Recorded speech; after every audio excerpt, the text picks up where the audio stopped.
El ejército de Israel comenzó la ofensiva terrestre en Gaza contra el grupo Hamas. Esto en momentos en que la autoridad palestina busca una intervención de las fuerzas internacionales y de la ONU para proteger a la población civil y en momentos en que el gobierno egipcio estaba mediando un posible cese del fuego. José Levi está en Jerusalén con más detalles de esta incursión terrestre. José, te saludamos.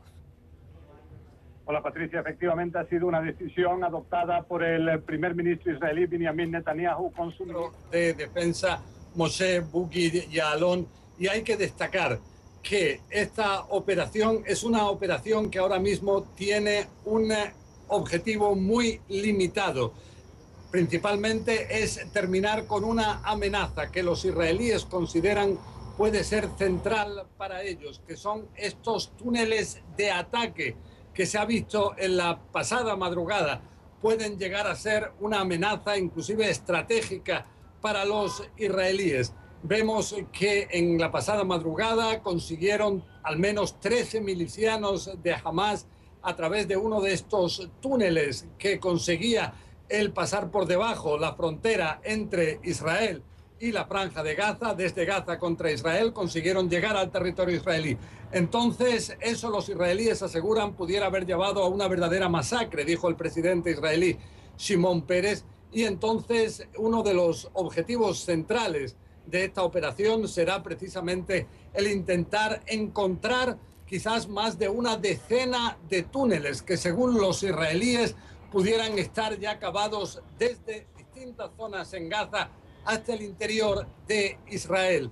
Y esos túneles, lógicamente, pueden estar a 1, 2, 3 kilómetros de la frontera.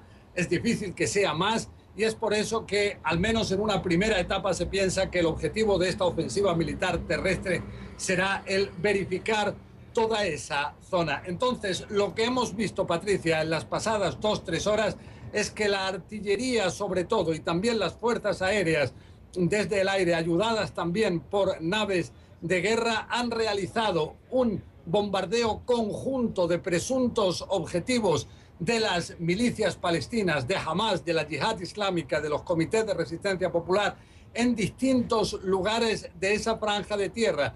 En total estamos hablando de la franja de Gaza, que son 360 kilómetros cuadrados, una de las zonas más densamente pobladas del mundo. Y entonces ahora lo que están haciendo las fuerzas israelíes, especialmente tanques y blindados, están entrando por tierra, comenzando así esa ofensiva militar.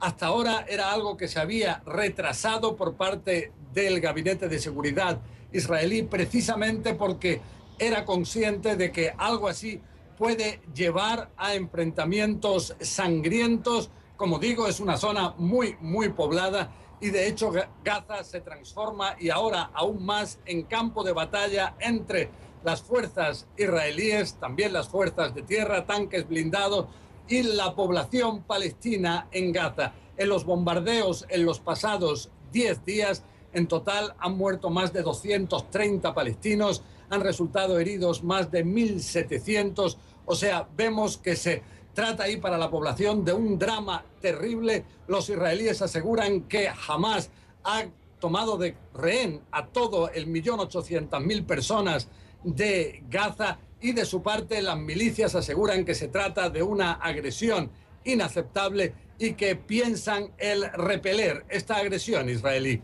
Patricia. José, y a esta altura, en medio de esta invasión de Israel a Gaza, ¿qué posibilidades tiene este alto al fuego que propone Egipto? ¿Por qué Hamas no acepta la propuesta egipcia? Si vemos que inclusive Egipto está censurando la postura de Hamas. Egipto asegura que hace 2 días, cuando ellos declararon un cese de la violencia, fue un cese de la violencia aceptado por los israelíes, que se abstuvo de bombardear Gaza durante 6 horas, pero Hamas siguió con sus ataques contra el interior de Israel. Vemos hoy también que hubo una pausa de 5 horas, lo que fue calificado como tregua humanitaria, pero posteriormente se reanudó también el fuego, y en las conversaciones en el Cairo, ahí no se ha logrado ningún acuerdo. Entonces vemos que Egipto dice que Hamas ha desaprovechado hasta ahora una oportunidad. Pero junto a esto, a partir de ahora, habrá que ver dos frentes paralelos y que habrá que ver si ese frente, por un lado, del campo de batalla y por otro, el frente diplomático de las negociaciones en el Cairo, pueden en algún momento llevar a una realidad de que, a pesar de que durante el día de hoy se llegó a pensar que no es posible llegar a un acuerdo, que a pesar de todo se puedan flexibilizar las posturas y, si sobre el terreno es real llevar a un cese de la violencia, ya que este tipo de operaciones muchas veces se comienza con ellas, pero luego se transforman en una realidad totalmente distinta que no se puede cesar como cuando eran hasta ahora los ataques aéreos. Ese tipo de ataques sí se pueden interrumpir en cualquier momento, pero los ataques terrestres no. Se trata de soldados, de tanques, de blindados que se encuentran dentro del territorio de Gaza. Entonces es ya más difícil ver que se pueda llegar a una salida política negociada de este conflicto y se desconoce si se puede tratar de una operación de 1, 2, 3 días o si por el contrario pudiera ser inclusive más de una semana. Patricia. José, ¿qué quiere Hamás? Ellos hablan de una tregua justa que termine con las restricciones de movimiento a lo largo de los pasos fronterizos entre Gaza e Israel. ¿Qué más piden y qué quiere Israel? Hamás es no solamente un cese de la violencia, quiere un cambio radical en lo que es la realidad de Gaza.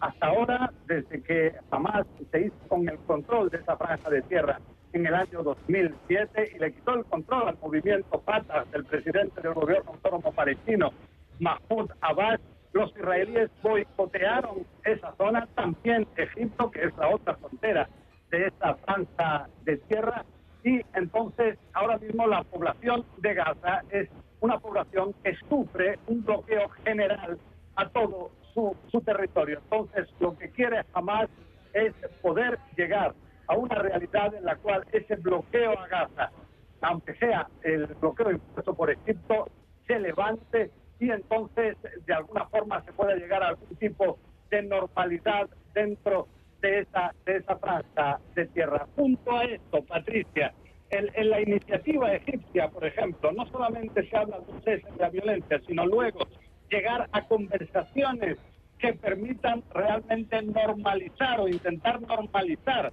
la situación dentro de Gaza, que el presidente del gobierno autónomo palestino, del Fatah, se vuelva a rehacer con el control de la zona e inclusive que se pueda llegar a un desarrollo económico dentro de la franja de Gaza que se haga tipo Singapur, o sea, una realidad totalmente distinta a la realidad sufrida hoy de ese 1.800.000 personas que se encuentran en la franja de Gaza sin trabajo, acorraladas. Entonces, esa realidad hay que cambiarla y este es un aspecto que dentro de Hamás tienen unas dudas enormes, ya que por un lado quieren realmente mejorar la situación de la población, pero por otro lado temen que todos estos cambios puedan llevar a una debilitación de su posición política dentro de esa franja de tierra. Patricia.